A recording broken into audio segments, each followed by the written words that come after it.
JT Wistrcill, this is the part of the show where you're allowed to be insufferable.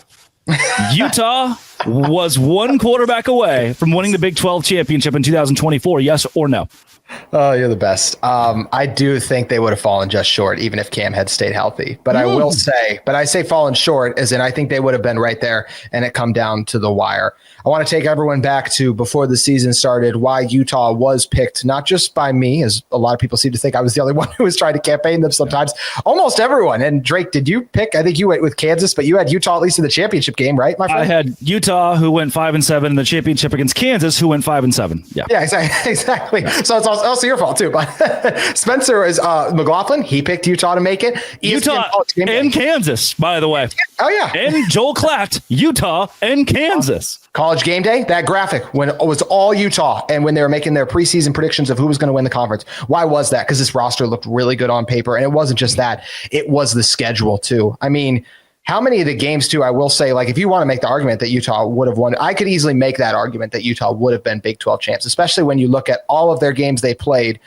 They lost their 7 of their last 8. So it's like, how could you say that? But the most important position on the field is quarterback. And almost all those games, the biggest reason they lost it was because of poor quarterback play. So if Cam Rising's in there, you're not going to get poor quarterback play, at least the healthy Cam Rising, not the one we saw against Arizona State. And all of them were a game in the fourth quarter. Even the games where you're like Arizona, the game, that was 23-10. Utah had several chances to make that a game. The Colorado game ended up being a blowout, but Utah was right there in that one too. Gosh, Utah with even bad quarterback play nearly beat BYU at home, right? So that's where the schedule was also, in theory, lining up for them. When we thought that Arizona was going to be really good, when BYU ends up being your rival at home, Iowa State being really good, you get them at home. That's where at the time when a Utah team that really hadn't lost at home multiple times in a season since like 2017, I think it was, until this last year. So the defense pretty much lived up to their end of the bargain. They had a couple lapses, but if Utah would have just averaged that 38 points per game that they averaged the last time Cam Rising was healthy, they only would have lost to Colorado. So I think it's pretty easy. I said at the start of this, though, I think they would have fallen a little bit short. Look, ASU just seemed like a team of destiny this year. Cam Scadaboo, Sam Levitt, what they were able to do, Kenny Dillingham. I think Utah would have had a chance to win that game at Arizona State. Maybe they wouldn't have, but I don't know. I just feel like it was Arizona State's year. I really do. As high as I was on Utah, I feel like it was ASU's year. I don't know, JT. Again, I want to push back a bit here on you. When that game was played, it didn't feel like to me Arizona State was in their stride. We didn't know what we were going to get out of Arizona State at that time. I do believe you take that game itself into context, Utah's got a really good shot to win it.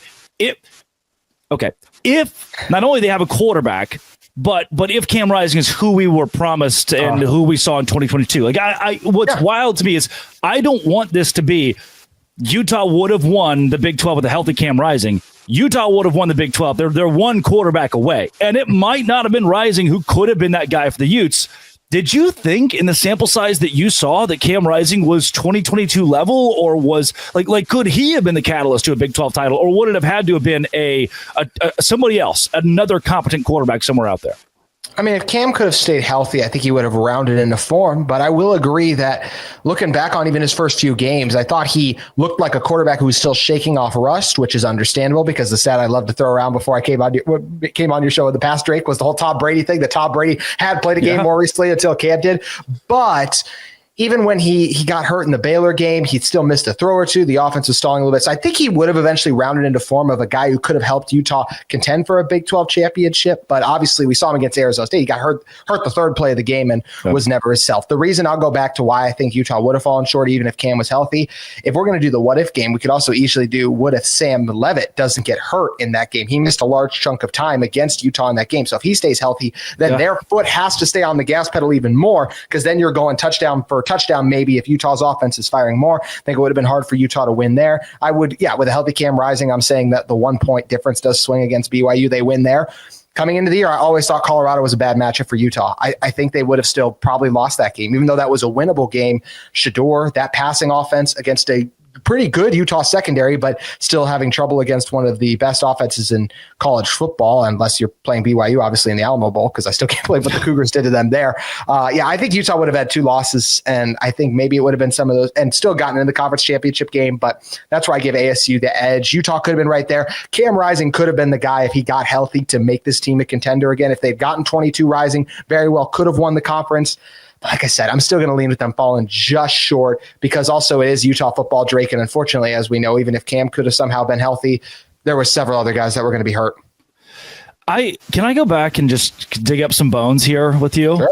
Let's do it. When that Arizona game happened, because you win at Oklahoma State, you prove that, okay, maybe Isaac Wilson could be the guy against Utah State, and then you win against Oklahoma State on the road. And we can play Big 12 football. That was a big thing. Like people were talking about the softness of the Pac-12. I never bought into that narrative, and I think a lot of people watched Utah didn't, but that was a big thing too. So that was such a big win for Utah. Yeah, and that was top 15. We still thought Oklahoma State, who was undefeated, we thought this was the matchup of the Big 12. This is going to determine who goes to Arlington and represents the conference in the college football playoff. Obviously, that goes really south for both of the schools. What was it like? Like, take me back into the moment in the war room during that Arizona game when they stretched the lead to double digits and you realize Utah's going to lose.